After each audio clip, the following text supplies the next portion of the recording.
I joined Border Patrol because I wanted a job where the rules made sense. That probably sounds stupid now, considering everything that happened, but it's true. Before Montana, my life had been messy in all the ordinary ways.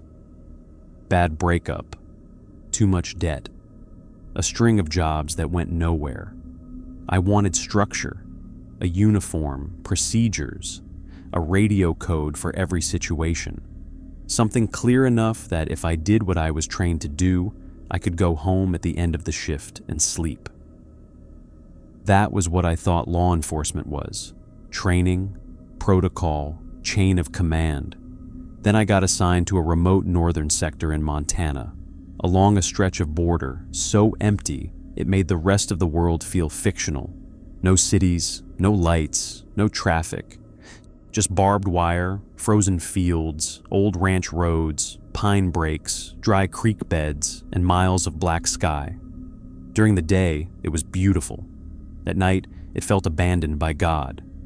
My station was outside a town so small, the gas station, diner, post office, and sheriff's substation all shared the same parking lot. The actual Border Patrol building sat another 15 miles out, low and square against the prairie, with a radio tower behind it and a flag that sounded like a whip in the wind. There were only 12 agents assigned there full-time. That should have told me something. Busy stations get staffing, quiet stations get forgotten. This place was quiet in the wrong way. My first week was mostly paperwork, equipment checks, maps, route briefings, and listening to older agents tell me which roads turned into mud after rain, which ranch gates were safe to open, which landowners hated federal vehicles, and which cattle guards would destroy your suspension if you hit them too fast. All normal things. Then I got assigned to my first night shift.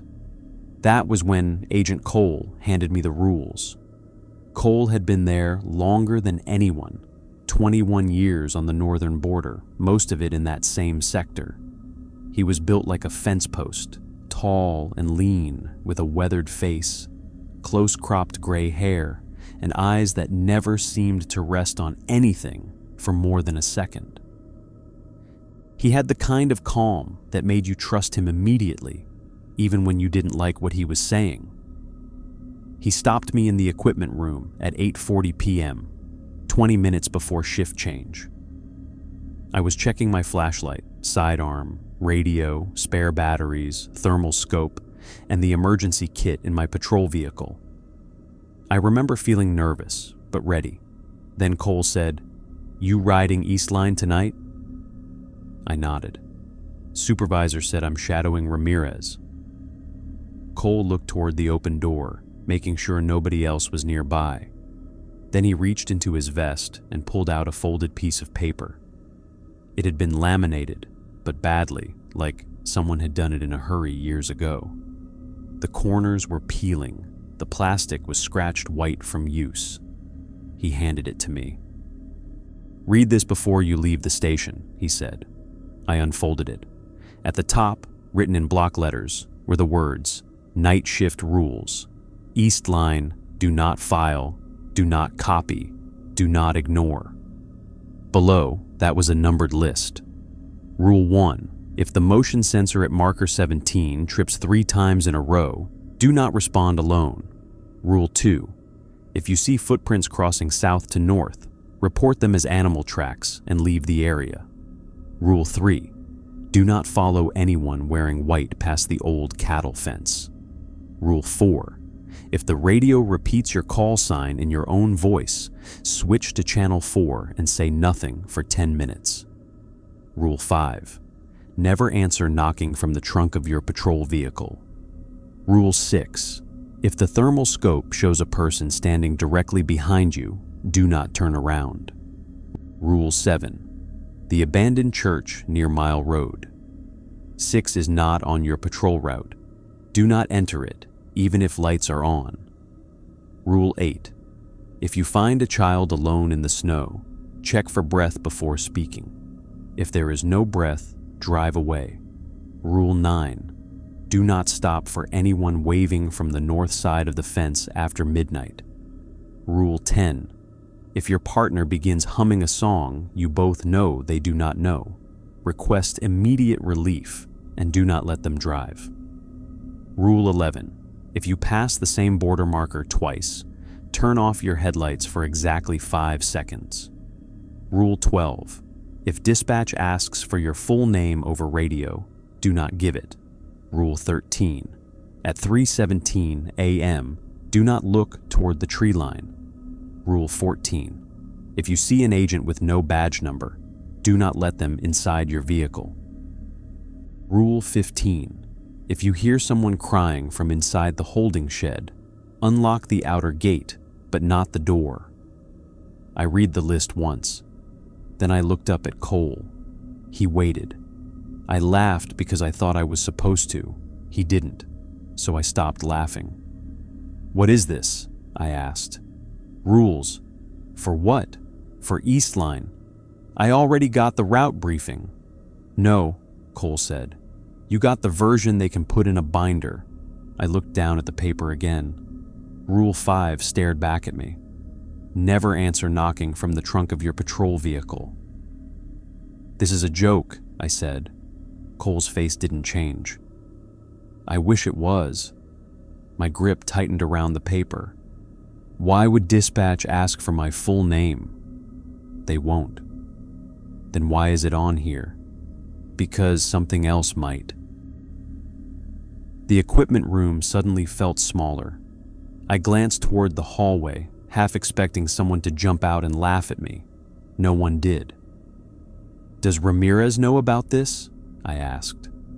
Cole's expression shifted slightly. That scared me more than if he had said no. "Ramirez knows enough." "What does that mean?" "It means if she tells you to follow a rule that is not on that sheet, follow it." I stared at him. "Are all stations like this?" "No." "Is this some local superstition?" "Yes," he said, "if that helps you obey it." I didn't know how to respond. Cole stepped closer and lowered his voice. "Listen carefully. You don't need to believe anything tonight. You don't need to understand anything. You just need to make it to sunrise without thinking you're smarter than the list." I looked at the rules again. "Who wrote them?" He took a long time answering. "People who came back." I waited for him to smile.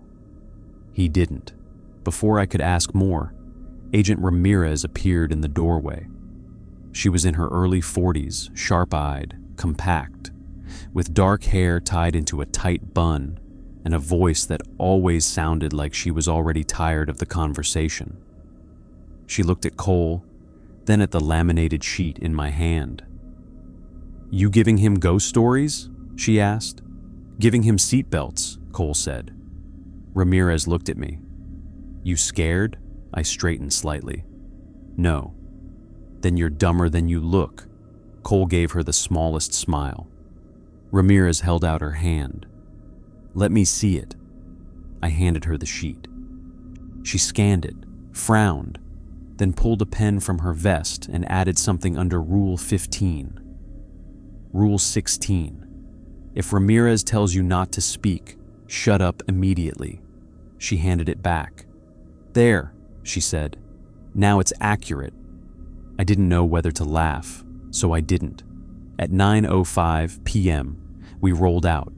The patrol vehicle was a white SUV with reinforced tires, a dash camera, a partition, a locking rear cargo area, and more dust inside than any government vehicle should legally be allowed to contain.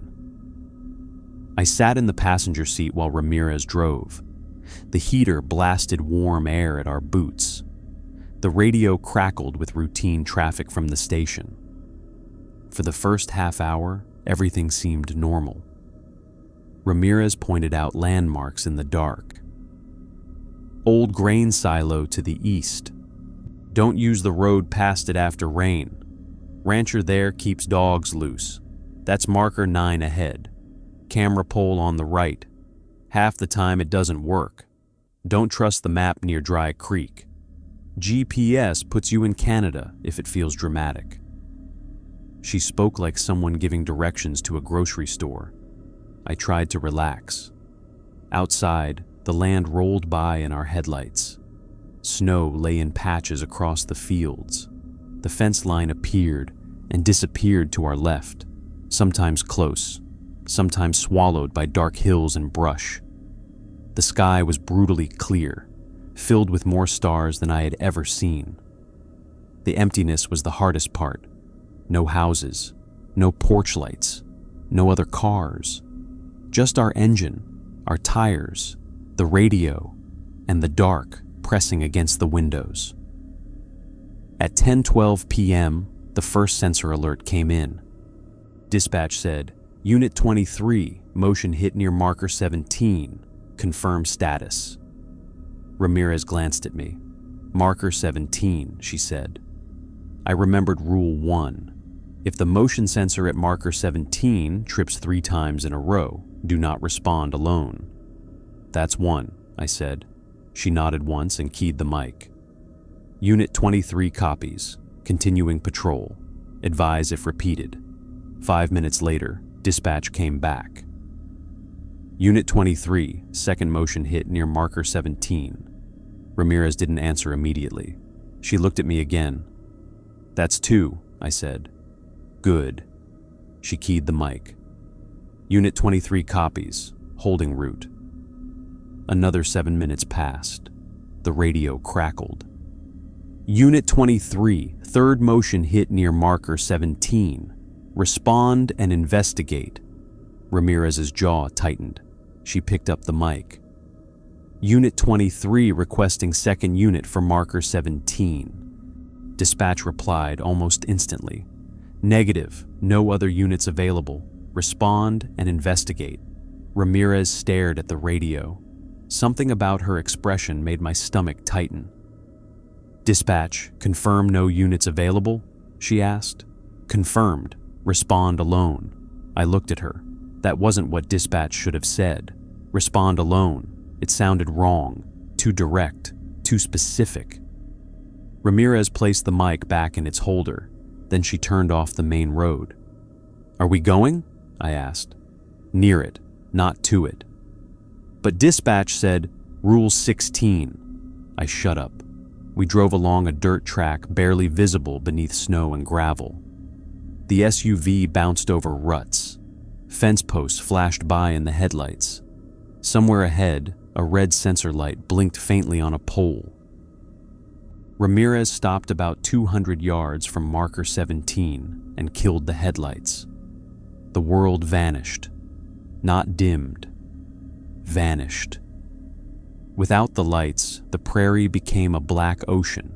The stars were bright, but they did nothing to help. The inside of the SUV filled with the faint green glow of the dashboard.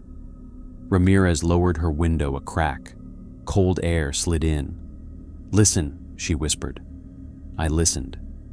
At first there was nothing. Then I heard crunching. Footsteps in snow. Slow. Approaching from the fence line. Ramirez reached down and turned off the engine. The sudden silence made the footsteps clearer. Crunch. Pause. Crunch. Pause. Something was walking toward us. I reached for my flashlight. Ramirez grabbed my wrist. No light. I froze. The footsteps continued. Crunch. Pause. Crunch. Pause. Then they stopped right outside my door. I could see nothing through the passenger window except darkness and the faint reflection of my own face. Something leaned close to the glass. The window fogged from the outside. A hand rose slowly and pressed against it. 5 fingers. Human. Then another hand pressed beside it. The fingers were too long. Ramirez mouthed one word. Quiet. The radio crackled. Dispatch said, Unit 23, advise status. Neither of us moved. The voice came again. Unit 23, advise status. The hands remained on my window. Then dispatch said, Agent Ramirez, please respond. Ramirez did not. The voice on the radio changed. It became my voice. Unit 23, this is Agent Ramirez. We are at marker 17. My body went cold. Rule 4. If the radio repeats your call sign in your own voice, switch to channel 4 and say nothing for 10 minutes. Ramirez moved slowly. Very slowly. She reached for the radio, switched channels, then placed one finger to her lips. On channel 4, the radio was silent. The hand slid down my window, leaving wet streaks behind. A face appeared in the glass, not pressed against it, reflected in it. It looked like me. Only the eyes were wrong. They were too far back in the skull, buried in darkness like someone had carved holes where they should have been. Its mouth opened. No sound came from outside. But the radio spoke in my voice. "Let me in." Ramirez grabbed my shoulder hard enough to hurt. I hadn't realized I had reached for the door handle. I pulled my hand back. The thing outside smiled with my mouth. Then it stepped away. The footsteps retreated toward the fence. Crunch, pause, crunch, pause. We sat in silence for the full 10 minutes. Ramirez watched the clock. I watched the window. At exactly 10 minutes, she switched back to the main channel. Real dispatch came through mid-sentence. Unit 19 is clear from traffic stop. Unit 23, disregard marker 17. Sensor malfunction confirmed. Ramirez picked up the mic. Unit 23 copies. She started the engine, but kept the headlights off. Then she drove backward down the track for almost 50 yards before turning around. Only when we were back on the main road did she turn the headlights on. I finally exhaled. "What was that?" She didn't look at me. Marker 17. That is not an answer. It's the only one I have. I wiped my palms on my pants. It looked like me. They usually do the first time. The first time? She ignored that. We continued east. For about an hour, nothing happened. Ramirez drove. I stared out the window and tried to convince myself I had not nearly opened the door for something wearing my reflection. At 11:38 p.m., we found footprints. Ramirez saw them first. She slowed the SUV and angled the headlights toward the shoulder. A line of prints crossed the road from south to north. Human footprints, barefoot, in snow. I leaned forward. Someone crossed here. Ramirez stopped. Direction? I looked carefully. The toes pointed north, south to north. Rule 2. If you see footprints crossing south to north, report them as animal tracks and leave the area. That's impossible, I said. Report it. But they're human. Report it. I keyed the mic, trying to keep my voice steady. Dispatch, Unit 23. Possible animal tracks across Service Road near Mile Road 4. No response needed. Ramirez nodded approvingly. Dispatch answered, Copy, Unit 23, animal tracks. Then, from the dark field north of the road, someone screamed. It was a man's scream, raw, terrified. Help, please! I turned toward the sound. Ramirez grabbed my vest. No, there's someone out there. No, he's screaming. Rule 2! The scream came again. Please, I'm right here. I reached for the door. Ramirez shoved me back against the seat, hard. Do not make me restrain you. I stared at her. The man screamed again. This time, he used my name, my full name. I had never told Ramirez my full name, not out loud, not tonight. The sound died in my throat. The voice from the field sobbed. I crossed the wrong way. Please, I crossed the wrong way. Ramirez put the SUV in gear. We're leaving. As we drove away, the headlights swept across the field. For 1 second I saw him. A man standing barefoot in the snow, maybe 30 yards from the road. No coat, no shirt, steam rising from his skin in the cold. His face was turned away from us, but his footprints continued past him, northward, as if his body had stopped and something else had kept walking. He raised one hand without turning around. Then every print in the snow filled with black water. Ramirez did not slow down.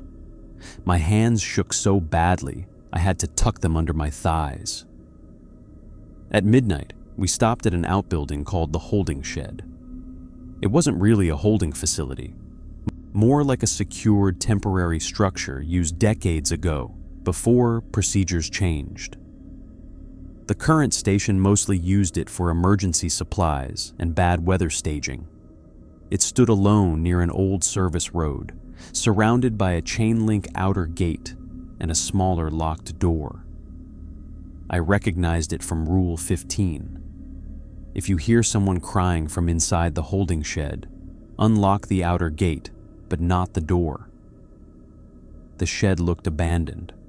One floodlight flickered over the gate. Ramirez parked facing it but left the engine running. "Why are we stopping here?" I asked. "Routine check." "Do we have to?" She looked at me. "Fear doesn't excuse skipping actual work." That was fair. We got out. The cold bit immediately through my gloves. Snow crunched under our boots.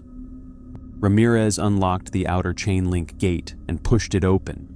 It squealed loudly enough to make me flinch. The shed door was shut, padlocked, quiet. Ramirez checked the lock, then the hinges, then the supply box mounted outside. "All good," she said. Then we heard crying from inside.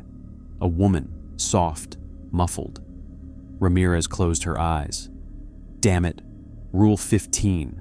If you hear someone crying from inside the holding shed, unlock the outer gate, but not the door."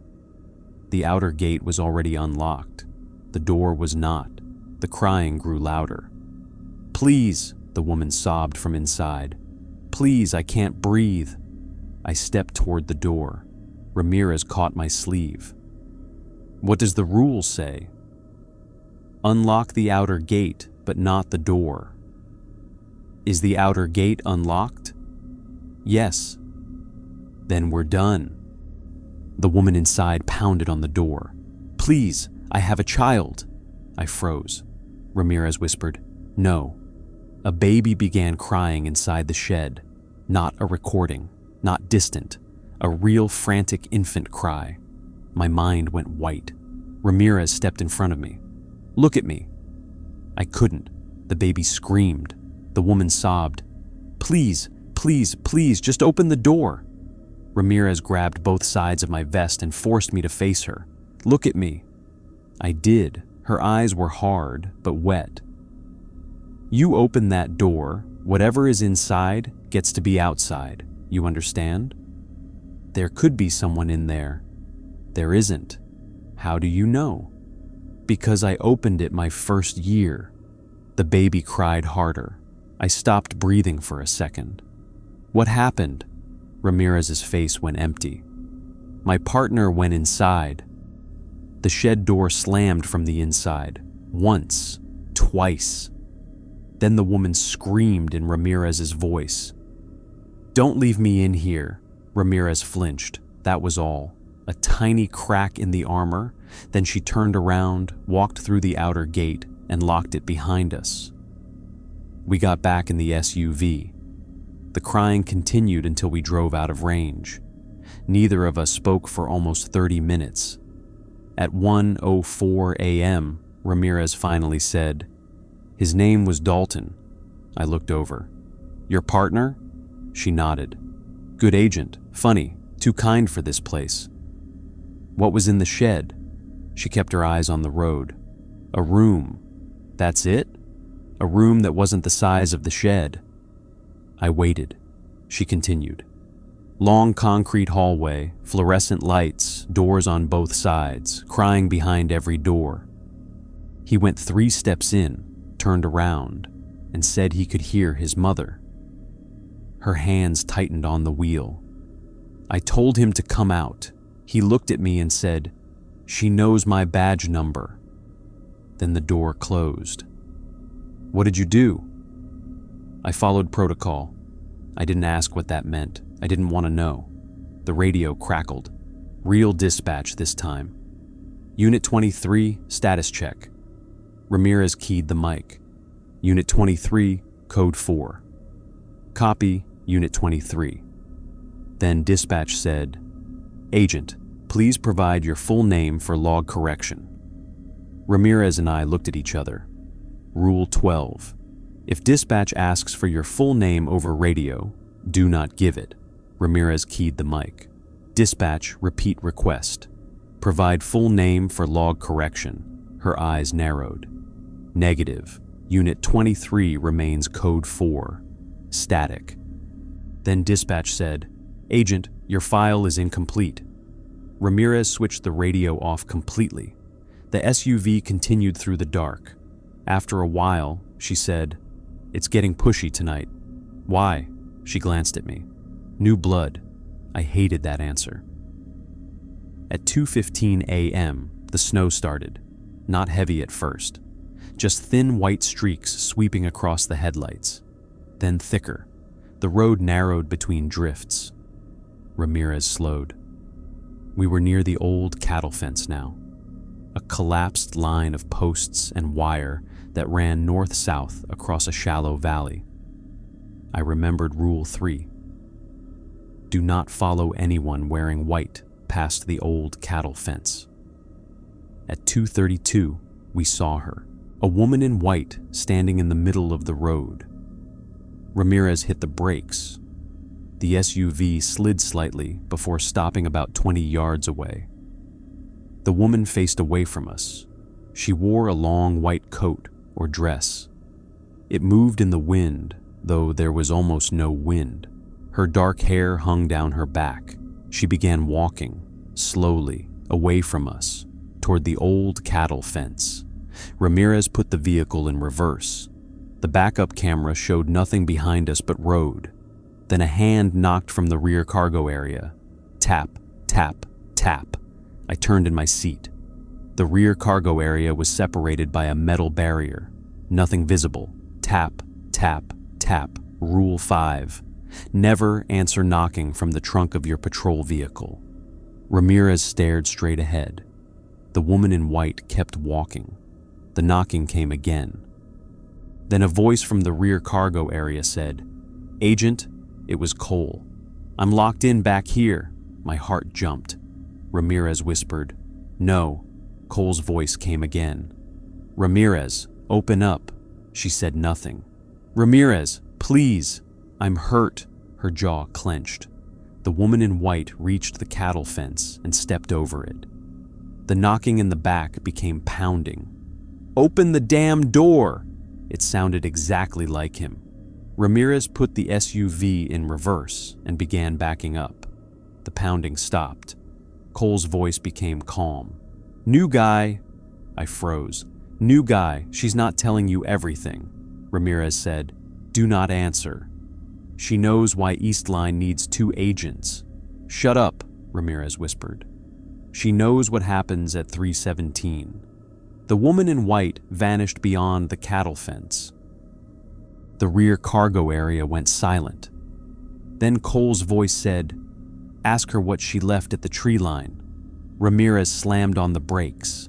For the first time all night, she looked scared. Not tense, not careful. Scared. I stared at her. "What did you leave at the tree line?" Her face hardened instantly. "Nothing." But she was lying. I knew it. Before I could speak, the radio turned itself back on. Static filled the SUV. Then a voice came through. Not dispatch, not Cole. A child. "Mom?" Ramirez went white. The clock on the dashboard changed. It skipped from 2:46 a.m. to 3:17 a.m. All at once, the snow stopped falling. The road went silent. Rule 13. At 3:17 a.m., do not look toward the tree line. Ramirez whispered, "Close your eyes." I did, immediately. The child's voice came through the radio again. "Mom, I'm by the trees." Ramirez was breathing hard. I kept my eyes shut. Outside the SUV, something moved in the distance. Branches creaking, snow crunching. A small voice called from the right side of the road. "Mom?" Ramirez made a sound I never want to hear again. A wounded sound. I kept my eyes closed. Then the child said, "Why did you leave me?" Ramirez's seatbelt clicked. My eyes flew open before I could stop myself. She was getting out. Beyond her, past the windshield, the tree line stood black against the snow. And at the edge of the trees was a little boy in a blue winter coat. He looked about 6 years old. He raised one mittened hand. Ramirez opened the driver's door. I grabbed her arm. "Rule 16, I said. She looked at me. Her eyes were full of tears. I said it again. "You told me if you say not to speak, I shut up. Now I'm telling you not to move." "That's my son," she whispered. I looked toward the tree line by accident. The boy smiled. His face split too wide. And behind him, between the trees, dozens of agents stood in the dark, all wearing uniforms, all without badge numbers, all watching our vehicle. The radio crackled. My own voice came through. "Unit 23, open the door. Unit 23, open the door." The voice came through the radio. My voice, calm, flat, official. Outside the SUV, Agent Ramirez had one hand on the open driver's door and one boot already in the snow. Her eyes were fixed on the little boy standing at the tree line. Blue winter coat, small mitten raised, smiling too wide. Behind him, half hidden among the black trees, stood dozens of Border Patrol agents. Uniforms, boots, belts, jackets, caps, no badge numbers. Every single one of them faced our vehicle. Rule 14. If you see an agent with no badge number, do not let them inside your vehicle. But the rule didn't say what to do if there were dozens of them outside. The radio crackled again. "Unit 23, open the door." My voice. Ramirez moved like she hadn't heard it. She stepped farther out. I grabbed the back of her vest with both hands and pulled. She barely moved. "Ramirez," I hissed, "get in the car." "That's my son," she whispered. "No, it's not. You don't know that." The little boy lowered his hand. His smile faded. For half a second, he looked exactly like what he was pretending to be. A lost child in the snow. Cold, small, alone. And I understood why the rules existed. Not because agents were stupid, because the thing out there didn't always look like danger. Sometimes it looked like duty. Sometimes it looked like guilt. Sometimes it looked like the one person you would break every rule to save. The boy called softly, "Mom?" Ramirez made that broken sound again and tried to step out. I wrapped my arms around her waist and pulled with everything I had. She twisted, furious. "Let go of me." "No, that is an order." "No." Her elbow caught my ribs. Pain flashed through my side, but I didn't let go. The agents without badge numbers began walking out from the trees, slowly, in a line. Their boots made no sound in the snow. The boy in the blue coat stayed where he was, staring at Ramirez. The radio used my voice again. "Agent Ramirez is compromised. Remove her from the vehicle." Then dispatch's voice came through. Real dispatch, or something wearing it. "Unit 23, confirm status." I stared at the radio. Ramirez stopped struggling. The badgeless agents kept coming. "Unit 23, dispatch said. Confirm status immediately." I reached for the mic with one hand while keeping the other locked around Ramirez. I remembered Rule 12. If dispatch asks for your full name over radio, do not give it. It wasn't asking for my name now. but I didn't trust it. I pressed the mic. Unit 23, Code 4. Static. Then dispatch said, "Confirm Agent Ramirez is in custody." My stomach dropped. I looked at her. She looked at me. Neither of us spoke. The agents were closer now. 20 yards, maybe less. Unit 23, dispatch continued. "Open rear passenger door for transfer." A knock came from the rear cargo area. Tap, tap, tap. Cole's voice spoke from behind us again. "New guy, don't let them see you hesitate." I spun around. Nothing in the rear cargo area. Just equipment cases, traffic cones, emergency blankets, and a metal storage box. Ramirez whispered, "That isn't Cole." "I know." "No," she said. "You don't. That really might be Cole." I stared at her. "What?" Her eyes flicked toward the approaching agents. "Sometimes they don't copy people. Sometimes they use pieces." The boy at the tree line called again. "Mom, please." Ramirez closed her eyes. I watched her face fight itself. Agent against mother. Training against grief.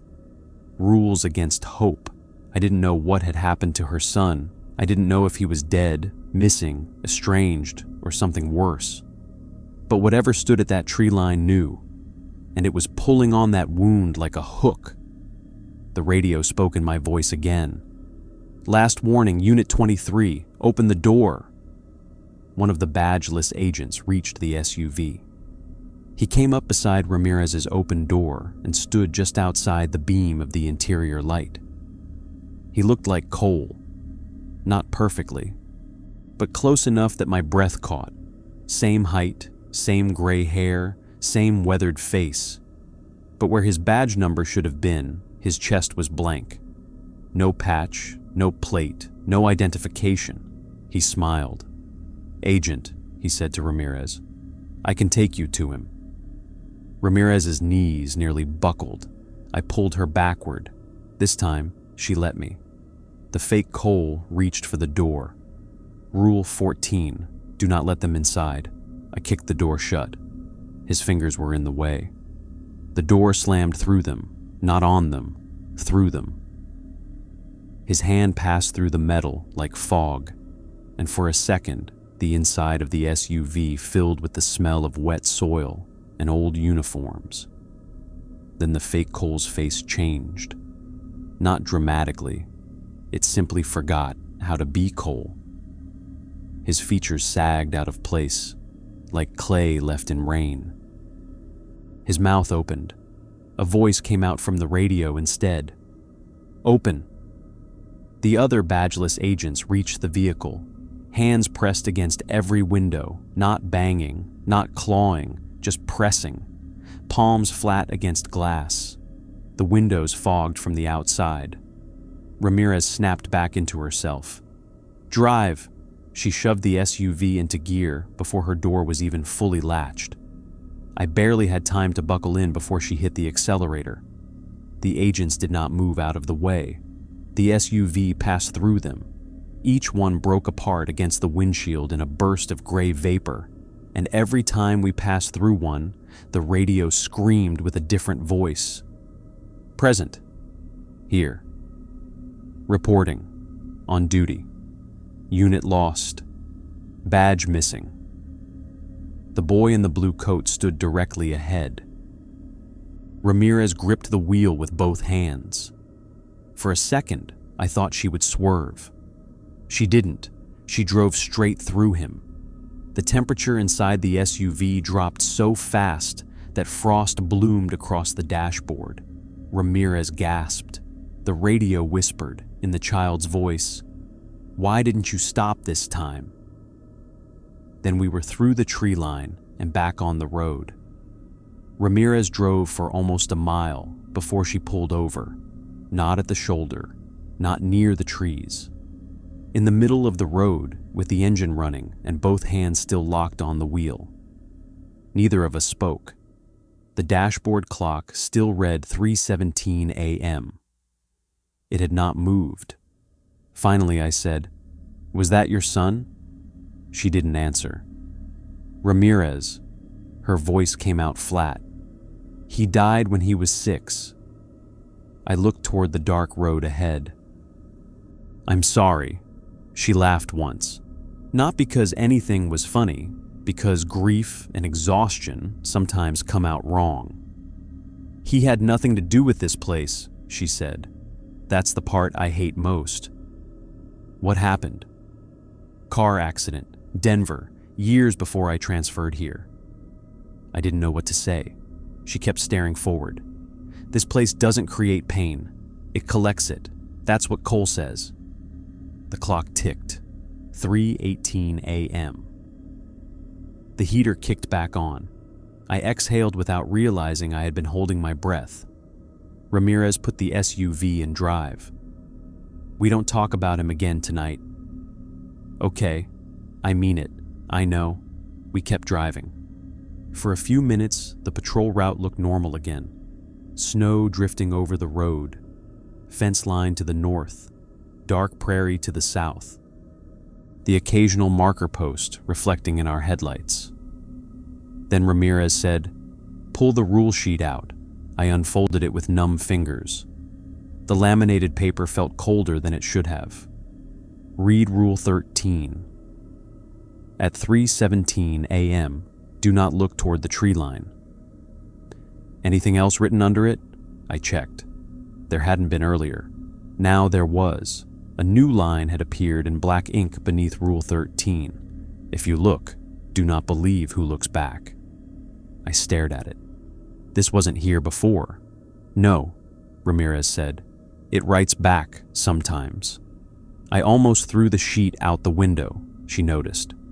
Don't. Why not? Because then we won't know what changed. That was a horrifyingly practical answer. At 3:31 a.m., the radio came back on. Real dispatch this time. At least, it sounded real. Unit 23, report to Old Service Road near Mile Road 6. Possible vehicle lights seen near abandoned church. Ramirez and I looked at each other. Rule 7. The abandoned church near Mile Road 6 is not on your patrol route. Do not enter it, even if lights are on. She keyed the mic. Dispatch Unit 23, negative. Abandoned church is outside assigned route. Static. Unit 23, confirm refusal to respond. Ramirez's mouth tightened. Unit 23, requesting supervisor confirmation. Another pause. Then Cole's voice came through. Unit 23, this is Supervisor Cole. Respond to the church. Ramirez closed her eyes. I whispered, "That's not him." "Maybe." The radio crackled. Cole's voice continued. "Agent Ramirez, this is a direct order." Ramirez did not answer. Then the voice changed. It became softer, almost kind. "Marisol, you have to go."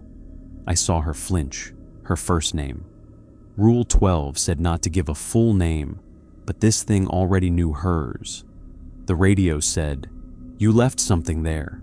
Ramirez turned the wheel and drove past the service road. The radio erupted, static. Voices, dispatch codes, my voice, her son's voice, Cole's voice, a woman screaming, a baby crying from the holding shed, boots running through snow. Then one clear sentence. Unit 23 has abandoned a child. Ramirez ripped the radio mic from its holder and threw it onto the floor. The sound cut off, but only for a second. The knocking started in the trunk again. Tap, tap, tap. Then Cole's voice said from the rear cargo area, "You should have gone to the church." Ramirez said, "Ignore it." "It has a file on you," Cole's voice said. "Ignore it. It knows why you transferred." Her jaw tightened. "Stop listening. It knows what happened in Denver." Ramirez slammed her hand against the steering wheel. The horn blared into the empty road. "Shut up!" The rear cargo area went silent. Then the voice laughed, not Cole's laugh, something older, something pleased. Ramirez's breathing turned sharp. I said, "Do you want me to drive?" "No." "You don't seem—" I said no. I let it go. The abandoned church appeared anyway. Not on the service road, on our route. One moment, the road ahead was empty. The next, headlights swept across an old white church standing in the field to our right. It had a steeple, broken windows, and a sagging wooden cross above the door. A chain-link fence surrounded it, though most of the fence had collapsed into the snow. Warm yellow light glowed from inside. People moved behind the windows, not shadows. People, a whole congregation, standing, waiting. Ramirez slowed. "Don't," I said. "I'm not stopping." But she slowed more. From inside the church, a bell rang once, then again, then again. The rear cargo voice whispered, "Third bell means entry." Ramirez whispered, "No." The church doors opened. A line of agents walked out, all in uniform. All without badge numbers, each held a folded flag. They stood in the snow and turned toward us as we passed. One by one, they saluted. The last agent in the line wore Ramirez's face. The fake Ramirez held a flag against her chest and mouthed, "You know where he is." Ramirez's foot slipped off the gas. I grabbed the wheel. "Drive." She snapped out of it and accelerated. The church lights went out behind us. But in the rear-view mirror, I saw headlights pull onto the road. A vehicle followed us. White SUV, same model as ours, same unit markings, Unit 23. The duplicate stayed about 50 yards behind. Ramirez checked the mirror once and looked away. "Don't keep looking." I lowered my eyes. "What is that?" "Relief unit." "That's bad?" "Very." The radio mic lay on the floor, but dispatch still came through the speakers. "Unit 23, relief unit is behind you. Pull over and transfer custody." Ramirez ignored it. "Unit 23, pull over." The duplicate SUV moved closer. Its headlights filled the rear window. Then its spotlight switched on and flooded our cab with white light. I squinted. Ramirez kept driving. The radio said, "Agent Ramirez, you are relieved from duty." She whispered, "No, I'm not." "Agent Ramirez, your shift ended 3 years ago." Her hands tightened on the wheel. The duplicate bumped us, not hard, just enough to jolt the SUV. I looked back despite myself. Inside the duplicate, 2 agents sat in front. Ramirez was driving. I was in the passenger seat. Both of us stared forward with blank faces, no badge numbers. The duplicate bumped us again. Ramirez muttered, "Hold on." She swerved onto a side road I hadn't even seen. The SUV bounced hard over frozen ruts. The duplicate followed. Snow sprayed behind us. The fence line disappeared. The road narrowed between trees. "We're off route," I said. "I know." "Is that allowed?" "No." "Great." The duplicate stayed close. Its siren chirped once, then its loudspeaker crackled. My voice boomed through the trees. "Unit 23, stop the vehicle." Ramirez drove faster. Branches whipped the sides of the SUV. The side road descended into a shallow gulch where snow had drifted thick. The tires fought for traction. The duplicate gained. Ramirez said, "Emergency kit." I reached behind the seat and opened the kit. "Flares?" I asked. "Road flares. Light one and throw it out your window when I say." I cracked the flare, struck it, and red fire burst into the cab. The smell of sulfur filled my nose. The duplicate's loudspeaker used Ramirez's voice now. "Do not deploy the flare." She smiled grimly. "Now." I threw it out. The flare hit the snow behind us, hissing red light. The duplicate SUV swerved around it. For half a second, its headlights crossed the trees. I saw what was standing among them. Agents, hundreds of them, all without badge numbers, all watching the chase. The duplicate avoided the flare, but the moment it crossed the red light, its tires sank into the road. Not snow, road. The ground opened under it like mud, swallowing the front wheels to the axle. The fake Ramirez in the driver's seat slowly turned her head toward us. Her mouth opened impossibly wide. The fake me beside her did the same. Then the whole duplicate SUV folded inward, metal crushing without sound, until it was no bigger than a suitcase. Then it vanished beneath the snow. Ramirez didn't slow down. Eventually, the side road climbed out of the gulch and reconnected with the main patrol route. I looked at her. She looked 10 years older. "What was that?" I asked. "Replacement." "For us?" "For anyone who pulls over when relieved." I almost laughed. "Does every rule have a nightmare behind it?" "Most." "What happens when you break one?" She looked at me. "You've seen what happens." "No," I said. "I've seen what almost happens." She didn't answer. At 4:08 a.m., we reached marker 21, the easternmost point of the route. From there, we were supposed to turn south, follow an old ranch road, and loop back west toward station. The worst of the night should have been behind us. That was when we found the child. He was lying in the snow in the middle of the road. Small body, blue winter coat, face turned sideways. Ramirez hit the brakes so hard the seatbelt locked against my chest. Neither of us moved. Rule 8. If you find a child alone in the snow, check for breath before speaking. If there is no breath, drive away. The boy lay still. Ramirez stared at him. "No," she whispered. It wore her son's coat. Maybe his face too. I didn't know. I didn't want to know. "I'll check," I said. "No, you can't." She didn't argue. That told me how close she was to breaking. I stepped out into the cold. The snow under my boots sounded too loud.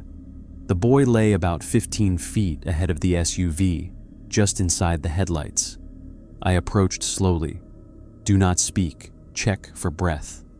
If there is no breath, drive away." The child's face was pale. His eyelashes were frosted.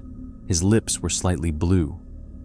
I crouched beside him and held my gloved hand in front of his mouth. Nothing. No breath. I waited. Still nothing. My eyes stung from the cold. Or maybe not from the cold. Because even knowing it was wrong, even knowing it was bait, kneeling beside a child-shaped thing in the snow still did something to me. I stood. As I turned back toward the SUV, the boy grabbed my ankle. His hand was ice. I didn't speak, not a sound. His eyes opened. They were not human eyes. They were dark and wet and full of reflected stars. He mouthed something. No sound. I looked away and tried to step back. His grip tightened. Inside the SUV, Ramirez leaned forward, horrified. The boy's mouth opened wider.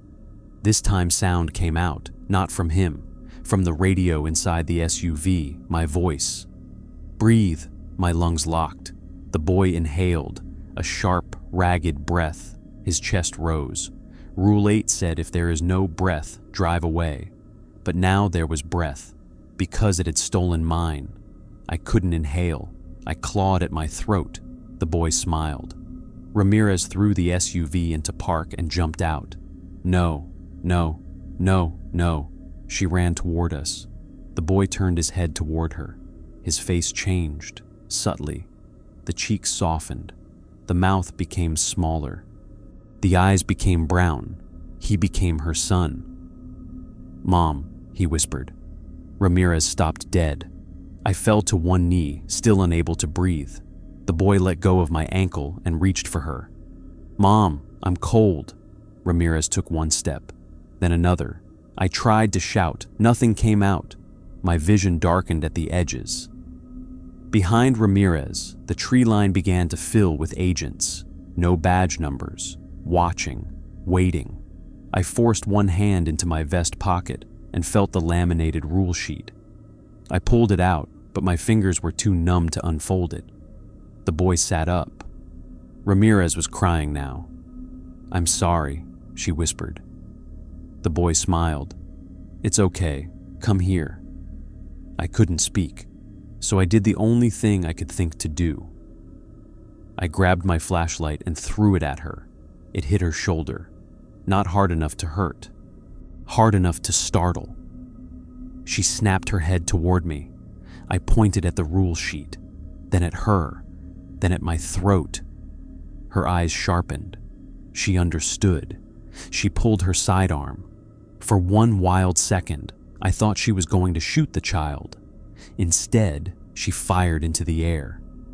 The gunshot cracked through the frozen night. Every agent at the tree line vanished. The boy screamed. My breath rushed back into my lungs.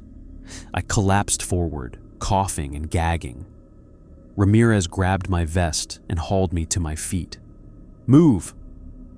The boy on the road shrieked in a voice that was not a child's. "Mom!" Ramirez dragged me toward the SUV. "Mom!" She shoved me into the passenger seat and ran around to the driver's side. The boy crawled after us on all fours. Fast. Too fast. His face flickered between child, agent, my face, Ramirez's face, Cole's face, and something pale and unfinished beneath all of them. Ramirez slammed the SUV into reverse. The boy jumped onto the hood. His hand slapped the windshield. Tap, tap, tap. Then he pressed his face to the glass. He looked like her son again. He whispered, "You left me twice." Ramirez sobbed once. Then she turned on the wipers. The blades swept across the windshield. For reasons I still don't understand, they dragged the boy with them. His body smeared like frost, stretching across the glass, thinning, tearing. The next sweep cleared him completely. The hood was empty. Ramirez reversed around the spot where he had been, then turned the SUV hard and sped down the ranch road. Neither of us spoke. My throat burned. My ankle throbbed where the boy had grabbed me. When I pulled up my pant leg, I saw a small handprint bruised into the skin. 5 fingers. Too long. At 4:39 a.m., the first pale hint of dawn appeared along the horizon. I had never been so relieved to see gray light. Ramirez looked like she might pass out, but she kept driving. "We're almost done," she said. I nodded. Then the radio crackled. "Unit 23, return to station." "Real dispatch, maybe." Ramirez picked up the mic. "Unit 23 returning." A pause. Then dispatch said, "Bring the detainee with you." Ramirez and I froze. "What detainee?" she asked. Static. Then dispatch replied, "The one in your rear cargo area." A knock came from behind us. Tap, tap, tap. I slowly turned. Behind the metal partition, sitting in the rear cargo area among the equipment cases, was Agent Cole. The real Agent Cole. Hands zip-tied, mouth bloody, eyes wide with terror. His badge number was visible. He shook his head desperately. The radio spoke again, in Cole's voice. "Do not bring me to station. Do not bring me to station." Cole's voice came through the radio. But Cole was sitting behind the metal partition in our rear cargo area. Hands zip-tied, mouth bloody, eyes wide with terror. His badge number was visible on his chest. That detail mattered. It mattered more than his face, more than his voice, more than the way he shook his head desperately when Ramirez and I turned around. Rule 14. If you see an agent with no badge number, do not let them inside your vehicle. Cole had a badge number, which meant either he was real or whatever was wearing him had learned to fix its mistake. The radio repeated in Cole's voice. "Do not bring me to station."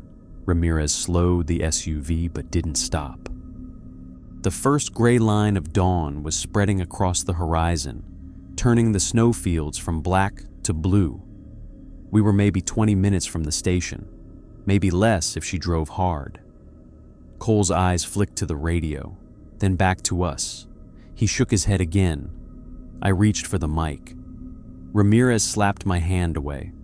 "No, he's tied up." "Exactly. What if that's really him? What if it isn't?" Behind us, Cole pressed his forehead against the partition and tried to speak through the blood on his mouth. It came out muffled. "Don't station." The radio crackled. This time, dispatch came through. "Unit 23, confirm detainee status." Ramirez didn't answer. "Unit 23, confirm detainee status." Cole closed his eyes like he was bracing for something. Then the voice on the radio changed. It became mine. "Unit 23, detainee secured." I felt sick. I hadn't spoken. Dispatch replied, "Copy, bring him in." Ramirez turned the radio off. The speakers kept working anyway. "Bring him in." The words came from the dashboard, then from the back seat, then from the heater vents. "Bring him in." Cole shook his head violently. Ramirez looked at me. "Rule sheet." I unfolded the laminated paper with shaking hands. The rules had changed again. Under Rule 15, new writing had appeared. If someone is found inside the patrol vehicle before dawn, check the badge number twice. If the number changes, do not stop until sunrise. I looked back at Cole's badge. "Read it," Ramirez said. 3847. Cole nodded quickly. Ramirez glanced in the rearview mirror. "Again." I looked again. The badge number now read. My stomach dropped. It changed. Cole's face collapsed, not into something monstrous, into despair. He mouthed one word, "Please." Ramirez accelerated. "We don't stop." The radio came alive again, louder this time. "Unit 23, stop the vehicle." She didn't. "Unit 23, stop the vehicle immediately." Her knuckles went white around the steering wheel. Outside, the road began to change. The ranch road should have led back toward the main station highway. Instead, fence posts appeared on both sides, then motion sensors, then the old cattle fence, then marker 17. We were looping. Ramirez saw it too. "No," she whispered. The SUV passed marker 17. Then, 30 seconds later, we passed it again. Rule 11. If you pass the same border marker twice, turn off your headlights for exactly 5 seconds. "Headlights," I said. Ramirez killed them. 1. The world vanished. 2. Something ran beside my window. 3. Cole screamed behind us. 4. A hand slapped the windshield from the outside. 5. Ramirez turned the headlights back on. The road snapped straight. Marker 17 was gone. Ahead, the first real orange glow of sunrise touched the eastern edge of the sky. Behind us, Cole was crying. Not loudly, not dramatically, just silently, shoulders shaking, forehead against the partition. I wanted to believe that proved he was real. But I had seen the thing in the snow use a dead child's face. I had seen agents with no badge numbers step out of trees. I had heard my own voice give orders over the radio. Tears didn't prove anything out there. The road gave us one last test before sunrise. The station appeared ahead.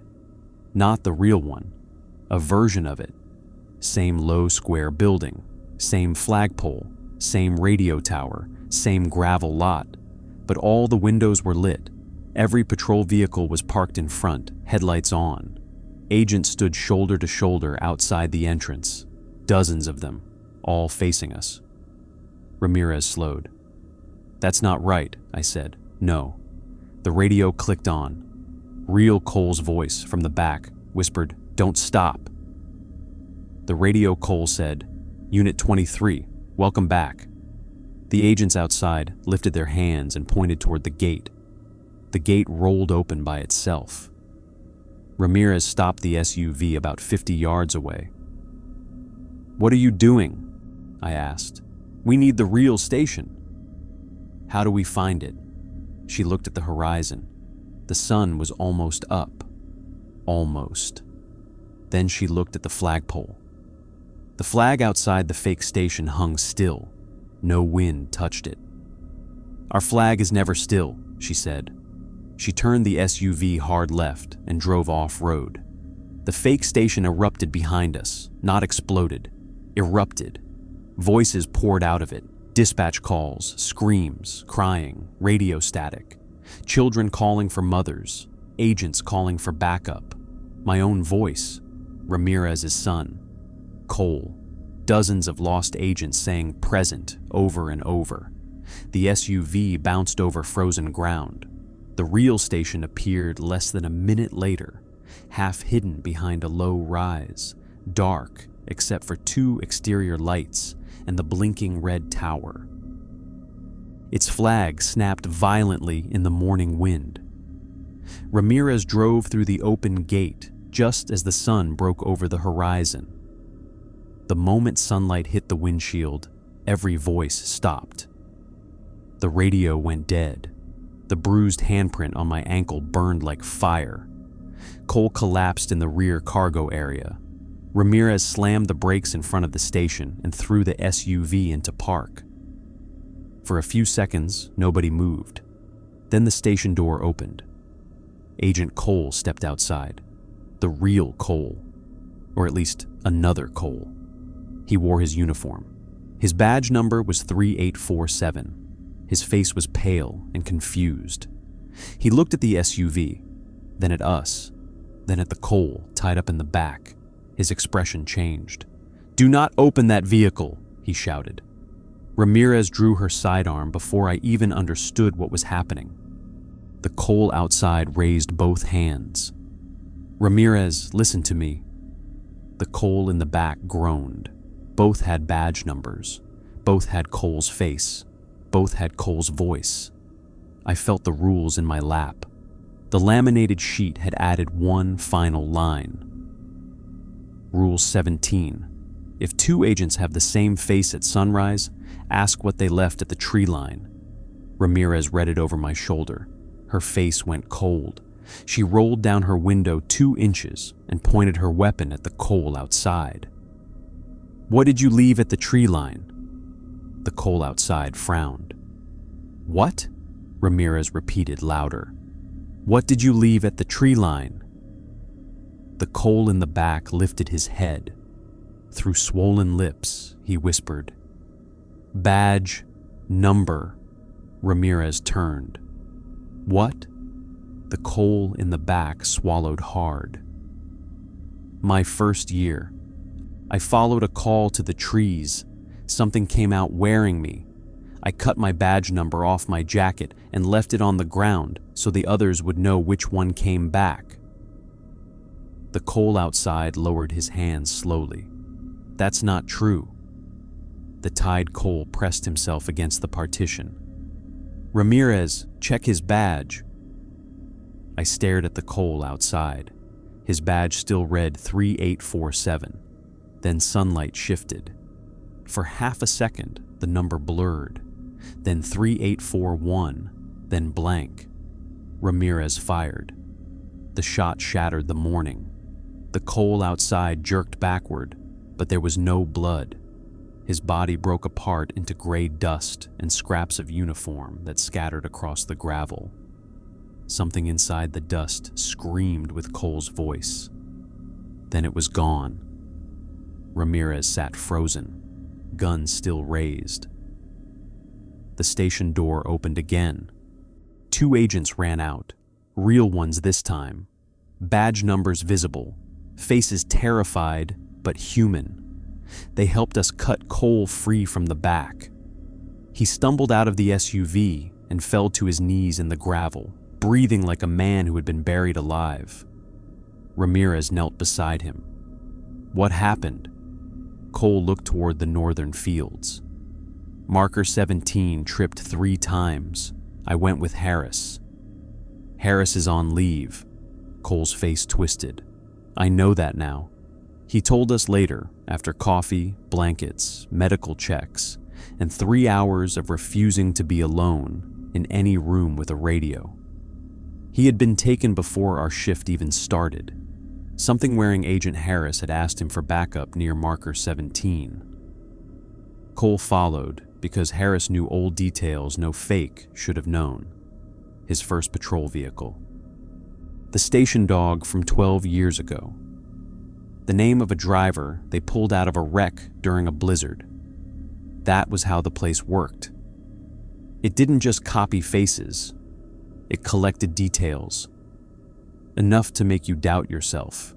Enough to make a trained agent ignore the first instinct that kept them alive. Cole said they reached the tree line at 8:17 p.m. He blinked. Then it was 3:17 a.m. He was in our cargo area, tied up, listening to my voice on the radio telling Ramirez to bring him in. The official report said we experienced equipment failure, extreme fatigue, and possible carbon monoxide exposure from a cracked exhaust system. Nobody believed it, but everyone signed it. That was another rule of East Line, though it wasn't written on the paper. You write what can be filed. You remember what keeps you alive. I requested transfer the next morning. Ramirez didn't laugh at me. Cole didn't blame me. The supervisor approved it faster than I expected, which told me he had approved plenty before mine. 2 weeks later, I was sent to another station farther south. Busier, brighter, normal, at least normal enough. Before I left, Ramirez met me in the equipment room, same place Cole had handed me the rules. She gave me the laminated sheet. I can't take this, I said. You already did. I'm leaving East Line, she nodded. That's why you need it. I looked down. The title had changed. It no longer said East Line. It now said, Night Shift Rules Remote Border Sectors Do Not Ignore. My name was written at the bottom, not my full name, just my call sign from that night. Unit 23-B. I stared at it. What does that mean? Ramirez looked tired. It means it knows you by duty now, not name. Is that better? For a while, I folded the sheet. What happened to the old holding shed? Locked. That's it? No, she said. Outer gate unlocked, door locked. I remembered the crying inside, the woman, the baby, her partner, Dalton. I didn't ask anything else. As I turned to leave, Ramirez said, You saved me at the tree line. I stopped. I almost didn't. But you did, her voice softened. That's the only kind of almost that matters. I drove out before sunset. I didn't look back at Marker 17. I didn't look at the tree line. I didn't stop when the radio crackled once, even though the vehicle was off and the key was in my pocket. I just kept driving. For 6 months, nothing happened. I worked days at my new station. I slept badly, but I slept. The handprint on my ankle faded from black to purple to yellow, then finally to a pale outline that only showed in cold weather. I started convincing myself that East Line was behind me. Then winter came back, and with it, the rules. The first sign was my radio. I was parked outside a rural checkpoint, filling out a report at 5:40 p.m. when static came through the dash unit. No one had transmitted. Then a voice said, Unit 23-B. I froze. That wasn't my current call sign. It was the one from Montana, the one on the rule sheet. I didn't answer. Static. Then my own voice said, Confirm full name for log correction. I turned the radio off. It kept hissing. I got out of the vehicle and walked into the station. The next morning, the laminated rules were sitting on my desk. I had locked them in a drawer at home. A new rule had appeared at the bottom. Rule 18. Transfers do not end the shift. They only change the route. I called Ramirez. The number was disconnected. I called Cole. No answer. 3 days later, a package arrived with no return address. Inside was a badge number plate. Cole's. There was a note wrapped around it. He looked toward the tree line. I tried to contact the old station. The receptionist told me Agent Cole had retired. When I asked when, she said 3 years ago. That was impossible. I had spoken to him 6 months earlier. Then I asked for Ramirez. The receptionist went quiet. "There's no Agent Ramirez at this station," she said. I hung up before she could ask who I was. That night, I dreamed about the holding shed. In the dream, I stood outside the chain-link gate while something cried inside. Not a woman, not a baby, Cole, then Ramirez, then me. In the dream, I unlocked the outer gate, but not the door, just like the rule said. And from inside the shed, my own voice whispered, "Good agent." I woke up with snow melting on my bedroom floor. A trail of barefoot prints crossed from my window to my closet. They pointed south to north. I reported them as animal tracks. Then I left the apartment before sunrise. I'm writing this because I don't know how much longer I can keep following rules that keep changing. I still have the laminated sheet. It sits beside me as I type. There are 21 rules now. I won't write all of them. Some of them are too specific. Some mention people I haven't met yet. Some mention roads I haven't driven. But I'll tell you the newest one because it appeared tonight. Rule 21. If someone reads this account and hears knocking from the trunk of their car, they are already on shift. I don't own a car with a trunk. That was the first thing I told myself. I drive an SUV. Then, 10 minutes ago, something knocked from the rear cargo area. Tap, tap, tap. I haven't opened it. I won't. The sun comes up in 4 hours. Until then, I'm sitting at my kitchen table with the curtains closed, the rule sheet in front of me, and my old service weapon beside my hand. My radio is on the floor. No batteries, no power, still crackling. Every few minutes, dispatch asks for my full name. I answer the same way every time. Unit 23B. Nothing more. Never my real name. Because somewhere in Montana, along a stretch of border, no one likes to patrol after dark. There is a tree line full of agents with no badge numbers. There is a church that is not on the route. There is a holding shed with a locked door and an unlocked gate. There is a child in a blue coat waiting in the snow. And there is a version of me that got out of the SUV at 3:17 a.m. I don't know if he reached the trees. I don't know what he left there. But sometimes, when the radio static gets quiet enough, I hear him breathing. And then he whispers the same thing every time. Open the door. I made it back.